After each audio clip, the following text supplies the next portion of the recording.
Salut à tous, c'est Sacha, étudiant en médecine et coach PACES. Aujourd'hui, je vais vous parler de la vie d'étudiant en médecine. Bien loin de Dr House et de Grey's Anatomy, il faut savoir que les années d'étudiant en médecine se suivent et ne se ressemblent pas.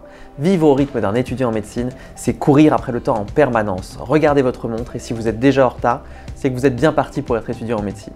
Si les 2 années qui suivent la première année de PACES sont composées de cours en faculté et de quelques approches au lit du malade que sont les stages infirmiers, vous n'intégrez les services d'hôpitaux qu'à partir de la 4e année.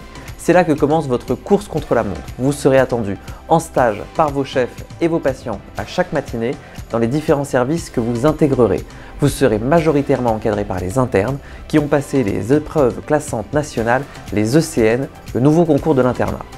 Votre stage, c'est l'endroit où vous apprendrez à examiner un malade, interpréter des examens biologiques et radiologiques et apprendre le raisonnement clinique. Vous pourrez, au cours de votre stage, suivre vos chefs en consultation, les accompagner à la visite des patients hospitalisés ou les assister au bloc opératoire. Assurez-vous d'avoir bien dormi et bien mangé pour ne pas tomber dans les pommes car cela n'arrive pas qu'aux autres. Lorsque vous devez replacer une cheville cassée dans son axe, ayez le cœur bien accroché. Tous les 3 à 6 mois, vous changerez de service afin de vous familiariser avec un maximum de spécialités différentes. Il faudra être particulièrement efficace pour remplir toutes les tâches qui vous seront données car l'après-midi, vous aurez cours à la faculté. Ces séances en petits groupes passent en revue des chapitres incontournables pour le concours de fin de 6e année de médecine, les fameux ECN. Enfin, il n'est pas rare que des formations complémentaires à la faculté s'ajoutent à votre emploi du temps.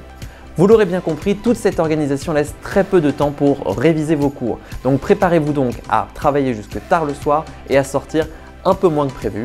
N'oubliez pas tout de même de vous organiser des moments de détente qui seront essentiels pour appréhender sereinement cette course de fond que sont les études médicales. Je vous invite à suivre mon quotidien d'étudiant en médecine sur ma chaîne Instagram et à m'envoyer toutes vos questions sur les études médicales. Je me ferai un plaisir d'y répondre.